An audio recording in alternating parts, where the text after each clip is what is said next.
Hey, in The Real Jesus by F. Bruce, chapter 11 is the crucified king. Now he's talking about crucifixion on the cross. The way to the cross. From Pilate's headquarters, Jesus was led off to the place of execution outside the north gate of Jerusalem by the roadside. Crucifixion was intended to be a deterrent to others as well as a punishment for the convicted person. So the more public it was, the better. 2 other men were crucified with him. They are described as bandits, which was a term commonly applied to those activists who would nowadays be called terrorists or freedom fighters, according to the speaker's viewpoint. Possibly they were associates of Barabbas in a recent outbreak of insurgency. The traditional site of the death of Jesus, within the precincts of the Church of the Holy Sepulchre, is probably authentic.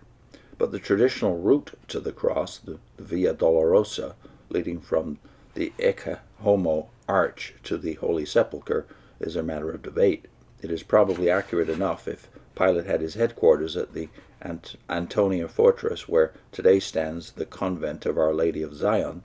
There are, however, weighty arguments in favor of the view that his headquarters, on his occasional visits to Jerusalem, were in Herod's palace on the west wall of the city, where the citadel stands today by the Jaffa Gate. The place of execution, for some reason, which can only be guessed at, was called the Skull, the 2 names by which it is most familiarly known to us, Golgotha and Calvary, represent the Aramaic and Latin words for skull, respectively. Here, then, Jesus was crucified. It was customary for a man condemned to the cross to carry his cross, or at least the crossbar, on his shoulders to the place of execution. This is the background of Jesus' words to the disciples about taking up one's cross to follow him. The Roman soldiers who took Jesus to the place of execution commandeered the services of one Simon, a man from Cyrene, who was on his way into the city through the north gate to carry Jesus' cross, or crossbar, for him. Simon's family was well known in the church in the next generation. When Mark, relating the incident for the benefit, probably, of Roman Christians around AD 65, wishes to identify Simon for them, he says, in effect, "You will know which Simon I mean if I tell you that he was the father of Alexander and Rufus." That is, by the way, Mark 15, verse 21. The work of crucifixion was carried out by a squad of Roman soldiers. John mentions 4 soldiers, a quaternion, but it is not clear if the 4 carried out all 3 crucifixions, or if 4 men were detailed to see to each separate crucifixion. When they had completed their task, which was all in a day's work for them, they sat down to keep guard in case any attempt might be made by the men's friends to rescue them. Now, the death of the cross. Crucifixion, the fastening of a body to a tree, a stake, a plank, or the like, may take a variety of forms, all of them hideous. In ancient Israel, the body of an executed criminal, the execution having been carried out, for example, by stoning, might be hung up on a tree or a gibbet, but the law directed that it should be taken down at sunset and buried out of sight, because the spectacle was an affront to God. A hanged man is accursed by God. You shall not defile your land, which the Lord your God gives you. Deuteronomy 21, verse 23. But when we speak of crucifixion, we usually think of it as a means of executing a living person, even if the public exposure of a corpse was recognized as offensive to God, who created humanity in his own image. It was vastly more offensive, so, to treat a living body. There are forms of execution which are not reckoned to strip a person of every vestige of dignity, but crucifixion was designed to do just that. Crucifixion seems to have been introduced to the Mediterranean world from the east. Assyrian bas-reliefs showing the siege and storming of enemy cities depict citizens being impaled outside the walls. A good example is provided by the depiction of the siege of Lachish on a wall of Sennacherib's palace in Nineveh. Crucifixion in the stricter sense was practiced by the Persians when Darius I put down a rebellion at Babylon, for example. He is said to have crucified 3,000 Babylonians. Alexander the Great took over some of the worse as well as some of the better aspects of the Persian way of life. when the people of Tyre resisted him on his southward march towards Egypt and held up his progress for 7 months, he took his revenge not only by destroying their city, but also by crucifying 2,000 of them along the seashore. The barbarity of the Hasmonean king, Alexander Jannaeus, who ruled from 103 to 76 BC, reached its climax when, having put down a revolt among his subjects, he crucified 800 of them conveniently near his palace so that he and his friends could watch them from a balcony. As a further refinement, he had their wives and children butchered before their eyes as they hung on the crosses. Truly an unlovely man, though he was high priest and king. His action is mentioned with horror by a Qumran commentator on the prophecy of Nahum.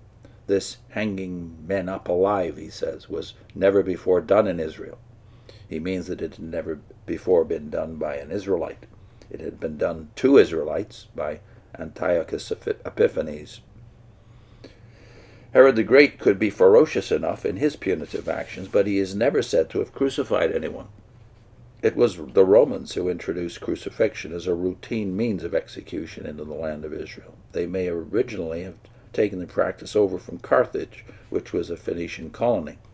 Among the Romans, it was the form of capital punishment reserved for slaves. Slaves had no legal or official dignity, and so could not be deprived of any.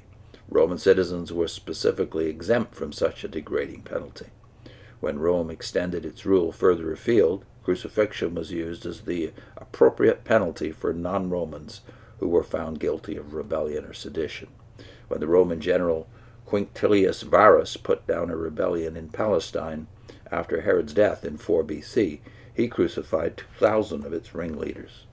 When Jesus, who was not a Roman citizen, but belonged to one of those lesser breeds without the law, was convinced of sedition, it followed inevitably that he would be sentenced to death by crucifixion. Crucifixion was not only a prolonged and unspeakably painful method of execution, it was also utterly humiliating. A crucified man was exposed naked to the jeers and abuse of the populace, like one who was fastened in the stocks of the pillory. There was, however, eventual release from the stocks of the pillory, but none from the cross. The victim was already racked with pain from the flogging and general rough treatment before he was fastened to the cross. Then, with the agony, the cramp, the dehydration, the flies, the stench, he endured a living death for hours or even days. The provision of a projecting support or seat from the upright stake was designed not to give him some relief, but to prolong his ordeal. The weight of the body fixed the thoracic cage so that the lungs could not expel the inhaled air, but the leverage afforded by this wooden support made it possible for breathing by diaphragmatic action to continue for a long time.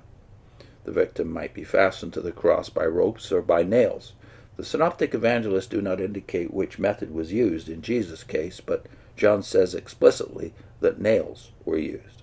The use of nails is illustrated by the discovery in 1968 of an ossuary or bone container on Ammunition Hill, north of Jerusalem. This ossuary proved to contain the bones of a young man, John the son of Ezekiel by name, who had been crucified in the early part of the 1st century A.D. He had been fastened to the cross with 3 nails, one through each forearm, just above the wrist, and a third through both heels together.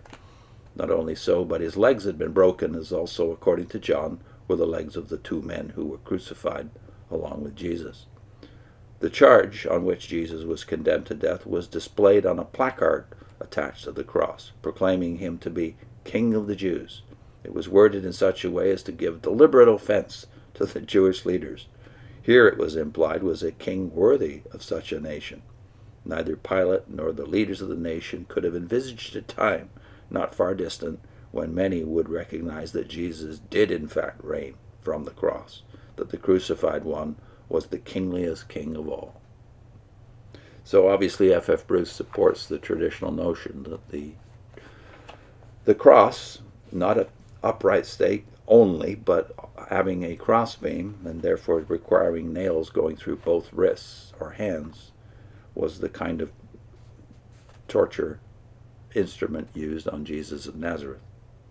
I'll put in a link to Alfred Edersheim's discussion of this very issue. Did Jesus really die on a cross? And also our playlist, a second link to our playlist, which has not only stuff about the cross and paganism, but Christmas and Easter and all the other things that people usually object to with the guilt by association argument of pagan origins. See you next time.